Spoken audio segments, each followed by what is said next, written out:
বাংলাদেশে ইসকনকে নিষিদ্ধ করতে সক্রিয় মৌলবাদীরা একেবারে কড়া বার্তা ইসকনের। ইসকন বাংলাদেশের বিরুদ্ধে একটানা মিথ্যে বিদ্বেষমূলক প্রচার চলছে।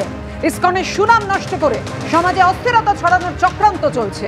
চট্টগ্রামে আইনজীবী সাইফুল ইসলাম আলিফের হত্যার সঙ্গে ইসকনের কোনো সম্পর্ক নেই, তাও কিছু গোষ্ঠী এই ঘটনায় ইসকনকে জড়িয়ে দিয়ে মিথ্যা প্রচার চালাচ্ছে। কড়া বার্তা ইসকন বাংলাদেশের সাধারণ সম্পাদক চারুচন্দ্র দাসের।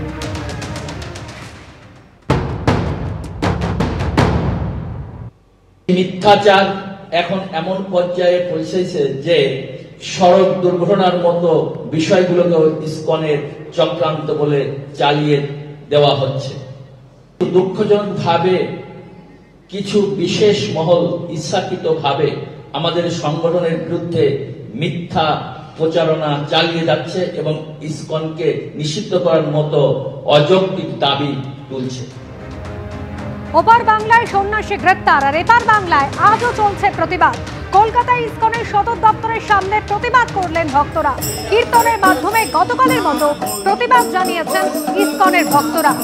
বাংলাদেশের পরিস্থিতি এখনো উদ্বেগজনক, প্রত্যন্ত গ্রামেও আক্রমণ চলছে। এবিপি আনন্দকে জানিয়েছেন কলকাতা ইসকনের ভাইস প্রেসিডেন্ট রাধারমন দাস।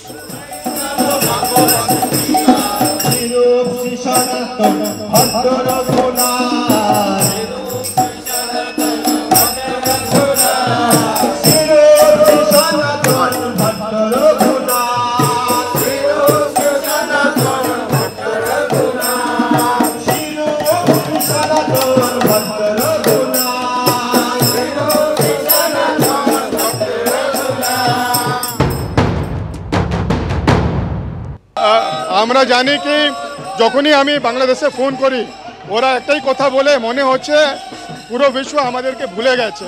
100 দিন থেকে আমাদের উপরে এত অত্যাচার হচ্ছে, কিন্তু কিছু আমাদের কেউ ভাবছে না। সেই জন্য আপনারা দেখছেন কি আমরা জানাতে চাই যত মাইনরিটিস আছে বাংলাদেশে কি ওরা আমাদের প্রার্থনার মধ্যে আছেন। যখন কিছু কাজ করে না তখন ভগবানকে প্রার্থনা, আমরা হেল্পলেস। সেই জন্য আমরা ভগবানকে আপিল করছি কি যেটা কন্ডিশন হয়ে রয়েছে ওদের ওটা তাড়াতাড়ি শেষ হোক। স্থিতি তো রোজ এইরকম আছে, আমরা দেখছি কি হাজার হাজার মানুষ ওখানে বেরিয়ে মাইনরিটিস এরিয়াতে যাচ্ছে। অনেক জায়গায় ওরা ভাঙাচুর করছে। আমরা দেখলাম কি কীরকম 2-3 দিন আগে আমাদের একটা কেন্দ্রকে জবরদস্তি বন্ধ করা দেওয়া হলো। তো এরকম অনেক ইভেন যে ইন্টেরিয়র ভিলেজেস আছে ওখানেও গিয়ে যারা মাইনরিটিস আছে, ট্রাইবাল এরিয়াজ আছে, এরকম আতঙ্ক রয়েছে। শুধু কলকাতা নয়, আমেরিকা ইসকনের তরফ থেকেও প্রতিবাদ জানানো হয়েছে সন্ন্যাসীকে গ্রেফতারের প্রতিবাদে। অল আইজ অন বাংলাদেশ, এভাবেই পোস্টার আমেরিকা ইসকনের তরফে। সেভ হিন্দুস, দেখতে পাচ্ছেন সেই পোস্টার রেখেছি আপনাদের সামনে, অর্থাৎ দিকে দিকে প্রতিবাদ। সন্ন্যাসী চিন্ময় কৃষ্ণ দাসকে গ্রেফতারের প্রতিবাদে, যেভাবে বাংলাদেশে হিন্দুরা আক্রান্ত, সংখ্যালঘুরা আক্রান্ত, তার প্রতিবাদে।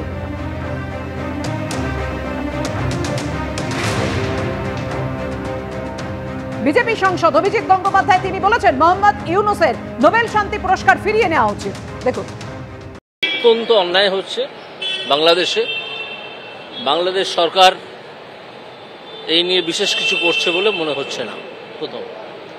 দ্বিতীয় হচ্ছে এই যে ইউনুস, ইনি নোবেল শান্তি পুরস্কারের জন্য একটা নোবেল শান্তি পুরস্কার পেয়েছিলেন। আমার মনে হয় এই ইউনুস যেভাবে বাংলাদেশকে গত প্রায় 90 দিন ধরে চালাচ্ছেন, একটা সম্পূর্ণ বেআইনি সরকার চলছে। কারণ তাদের প্রধানমন্ত্রী পদত্যাগ করেননি এখনো, সে তিনি যেখানেই থাকুন। যেভাবে অন্য ধর্মের ওপর, বিশেষত হিন্দু ধর্মের ওপর যে আক্রমণ চলছে, তাতে আমি মনে করি নোবেল কমিটির এই মুহূর্তে তার নোবেল পুরস্কার ফিরিয়ে নেওয়া উচিত। আপনারা হয়তো আমায় জিজ্ঞেস করতে পারেন যে নোবেল কমিটির এই রুল আছে কিনা, আমি বলতে পারবো না। কিন্তু একটা সাধারণ রুল আছে যে কোনো কর্তৃপক্ষ যদি কোনো একটা কাজ করতে চান, করার ক্ষমতা থাকে, তাহলে তার সেই কাজ নাকচ করারও ক্ষমতা থাকে। সেই প্রিন্সিপালের ওপর ভিত্তি করে আমি দাবি করছি নোবেল কমিটি এই মুহূর্তে ইউনুসের নোবেল পুরস্কার ফেরত নিয়ে নিক।